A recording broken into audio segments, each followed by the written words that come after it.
ورحمة الله وبركاته.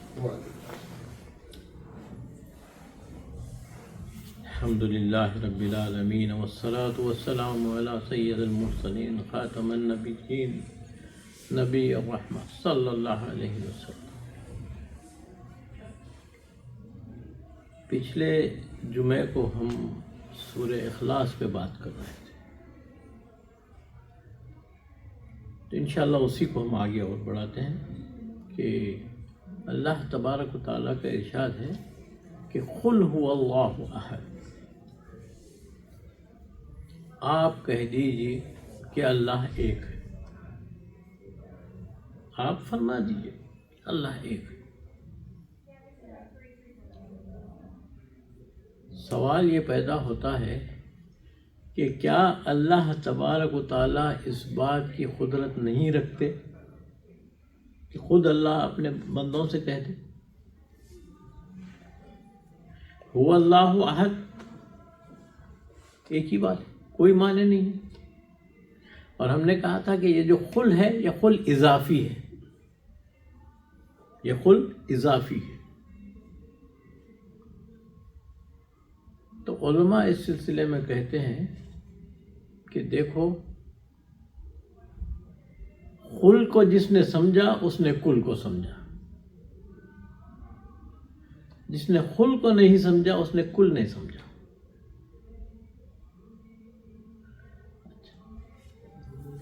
علماء یہ بھی کہتے ہیں کہ قرآن کی ابتدا کہاں سے؟ تو بولے بسم اللہ کی با سے شروع ہوتی ہے، بے سے. اور قرآن کی ابتدا کہاں ہوتی؟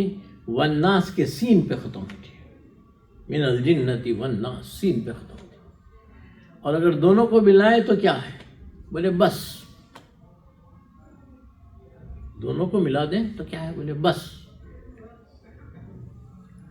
اور اسی بس کو اگر آپ الٹ دیں تو یہ بن گیا سب. سین پہلے ہو گیا، با بعد میں ہو گیا، سب. تو جو کچھ بھی ہے وہ اسی میں ہے،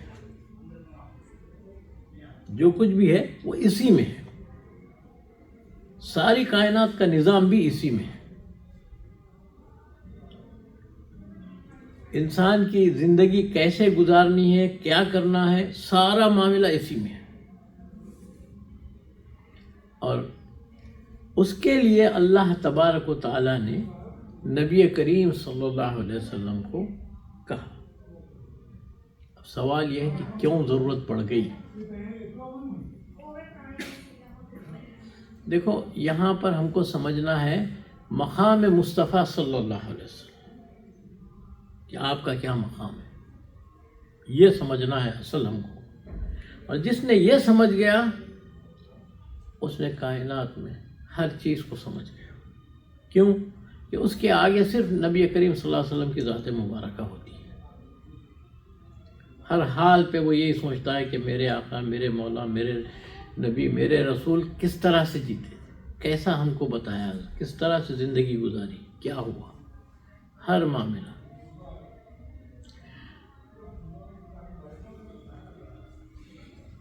جبل ابو قبیس پر نبی کریم صلی اللہ علیہ وسلم تشریف لے جاتے ہیں مکے میں، اور تمام قبائل کو بلاتے ہیں. تمام قبائل کو بلاتے ہیں، اور بلانے کے بعد آپ کا ارشاد ہوتا ہے، یہ مشہور واقعات ہیں کہ آنے کے بعد آپ کہتے ہیں کہ اگر میں تم سے یہ کہوں کہ اس پہاڑ کے پیچھے دشمن ہے اور وہ دشمن تم پر حملہ کرنے والا ہے تو میری بات مانو گے؟ تو سارے لوگ یہ کہتے ہیں برابر مانیں گے ہم. تو بولے کیوں مانیں گے؟ آپ صادق الوعد الامین ہیں، آپ صادق ہیں، آپ امین ہیں، آپ سچے ہیں، ہم نے تو کبھی دیکھا ہی نہیں. آپ سچے ہیں. کون کہہ رہا ہے؟ دشمن. کون کہہ رہا ہے؟ دشمن. اب مقام دیکھو نبی کریم صلی اللہ علیہ وسلم. جب آپ نیچے آئے تو سگا چچا ابو لہب، سگا چچا، اب وہ بڑا اٹھا، بولا کہ صرف اس بات کے لیے ہم کو بلایا تھا، تبن لک، ہاتھ تمہارے ٹوٹ جائے، یہ بات کے لیے بلایا تھا ہم کو، اس لیے بلایا تھا۔ بہت مزہ۔ نبی کریم صلی اللہ علیہ وسلم سر جھکائے خاموشی بیٹھے، کوئی جواب نہیں، خاموشی اختیار کی، کوئی جواب نہیں دیتے ہیں۔ وجہ یہی ہے کہ چچا ہے، چچا باپ داخل ہوتا ہے، ادب و احترام کا، اگرچہ کہ اس کا دین الگ ہے، کفر پہ ہے، مگر ادب و احترام یہ آپ کو۔ تب ایسے میں اللہ تبارک و تعالی نبی کریم صلی اللہ علیہ وسلم کی طرف سے جواب، پوری سورت نازل ہو جاتی ہے کہ تبت یدا ابی لہب وتب ما اغنی عنہ مالہ وما کسب سیصلی نارا ذات لہب وامرأتہ حمالۃ فی جیدها حبل من مسد۔ ساری سورت نازل۔ نبی کریم صلی اللہ علیہ وسلم کے آن بہاف آف پروفیٹ صلی اللہ علیہ وسلم اللہ تبارک و تعالیٰ جواب دے رہے ہیں، اللہ تبارک و تعالیٰ جواب دے رہے ہیں۔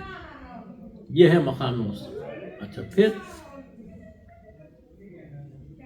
لوگ آتے ہیں، آ کے نبی کریم صلی اللہ علیہ وسلم سے کہتے ہیں کہ دیکھو ہمارا جو ہے حسب و نسب ہے، ہم کس کی اولاد ہیں، وہ کس کی اولاد تھی، وہ کس کی اولاد، ماں کا سلسلہ کیا ہے، باپ کا سلسلہ ایسا ہے یا نہیں؟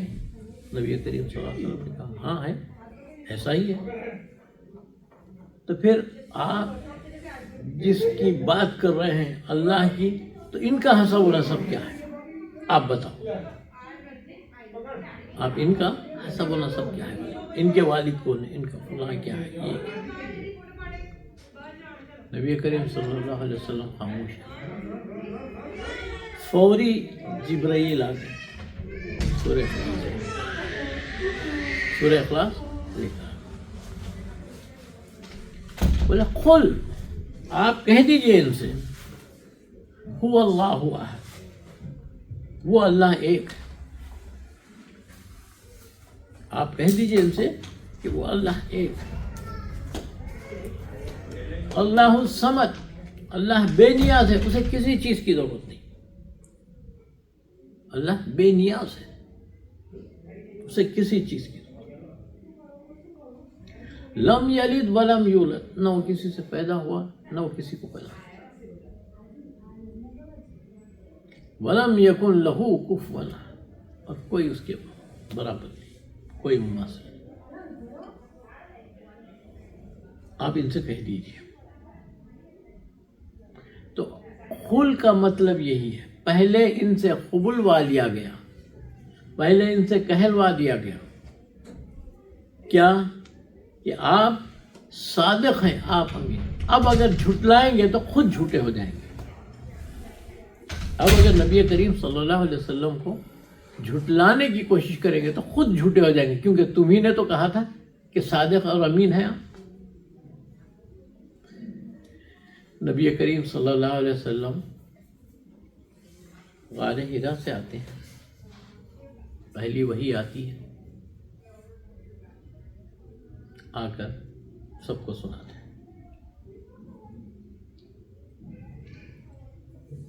جب آپ کو حکم ہوتا ہے آپ سناتے ہیں، لوگوں کو جمع کر کے سناتے ہیں۔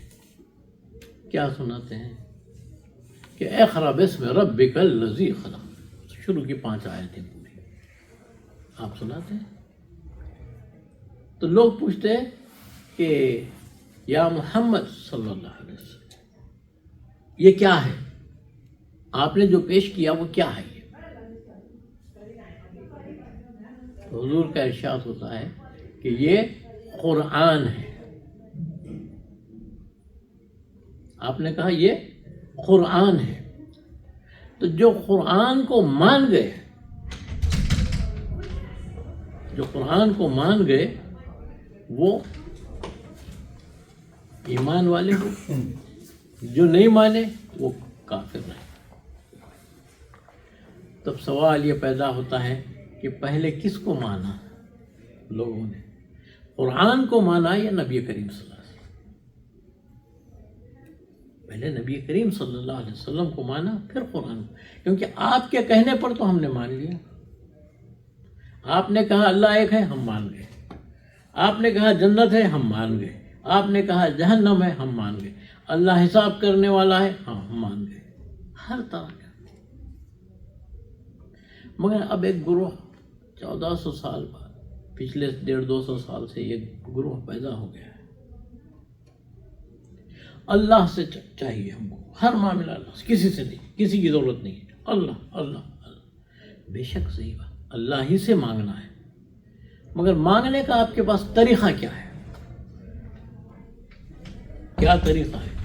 اللہ تو تم سے بات کرنا ہی نہیں چاہتا، اللہ تو بات کرنا ہی نہیں چاہتا۔ جو بھی بات کرنا ہے، جو بھی پیام دینا ہے، وہ اپنے نبی کے ذریعے دیتا ہے۔ تم سے تو بات کرنا ہی نہیں چاہتا، جو بھی بولنا ہے اپنے نبی کے ذریعے ہوتا ہے۔ اللہ قادر مطلق ہے، ان اللہ علی کل شیء قدیر، ہر چیز پر قادر ہے اللہ۔ جب ہر چیز پر قادر ہے تو کیا اس بات پر قادر نہیں ہے کہ ہر ایک کو سمجھا؟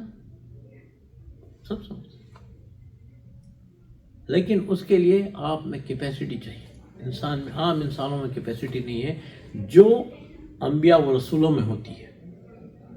ان کو بنایا ہی اس لیے گیا، اور ان کو اس لیے بھی کہتے ہیں کہ سارے انبیاء و رسول معصومین ہیں، معصوم عن الخطا، یعنی گناہوں سے پاک ہوتے ہیں جتنے بھی دنیا میں آتے ہیں۔ اور نبی کریم صلی اللہ علیہ وسلم، آپ تو امام الانبیاء ہیں، سچوں کے سچے ہیں آپ۔ نبی کریم صلی اللہ علیہ وسلم سچوں کے سچے ہیں۔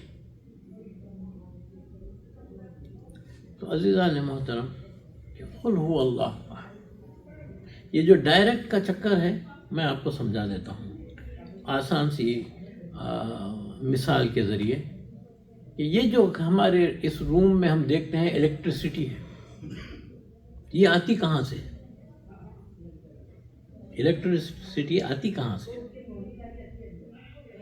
تو آپ کہیں گے کہ یہ پاور پلانٹ سے آتی ہے۔ پاور پلانٹ کون سا ہے؟ تو بولے نیوکلیئر پاور پلانٹ۔ اور نیوکلیئر پاور پلانٹ سے آپ کو الیکٹریسٹی لینا ہے تو اس کا ایک نظام بچھا ہوا ہے، ایک نظام بچھا ہوا ہے کہ بولے ایک پاور اسٹیشن ہے، پھر ایک سب اسٹیشن ہے، پھر سب اسٹیشن ہے۔ آپ کے گھروں کے پاس جب آ جاتے ہیں تو دیکھتے ہیں کہ اوپر ایک ٹرانسفارمرز بھی لگے ہوئے، پھر ان ٹرانسفارمر سے آپ کے گھر میں آتی ہے الیکٹریسٹی۔ اب اگر کوئی یہ صاحب کہے کہ جی میں تو بس نیوکلیئر پاور پلانٹ سے ہی لوں گا، میں کیا ضروری ہے یہاں سے لینے کی؟ نہیں لے سکتے آپ نہیں لے سکتے۔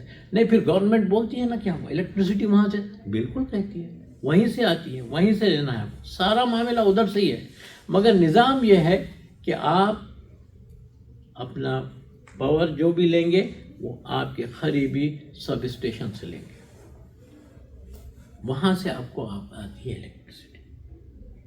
آپ وہاں سے نہیں لے سکتے۔ کیوں نہیں لے سکتے آپ نیوکلیئر پاور پلانٹ سے الیکٹریسٹی کیوں نہیں لے سکتے؟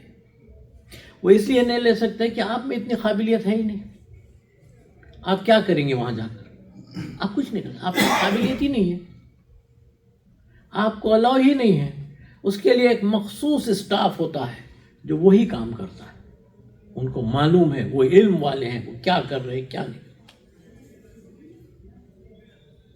یہی وجہ ہے نبی کریم صلی اللہ علیہ وسلم کا معاملہ بھی یہی، وسیلے کے لیے بھی اللہ تبارک و تعالیٰ نے قرآن میں یہی کہا ہے کہ وَابْتَغُوا إِلَيْهِ الْوَسِيلَةَ، وسیلہ تلاش کرو۔ لوگ یہ کہتے ہیں کہ قرآن ہے ہمارے پاس، حدیث ہے، بالکل ہے، قرآن بھی ہے، حدیث بھی ہے، سب ہے، سمجھنے کی ضرورت ہے۔ تو عزیزان محترم، اس میں اسی پہ اور اپنی بات ختم کرتا ہوں۔ وَمَا عَلَيْنَا إِلَّا الْبَلَاغُ۔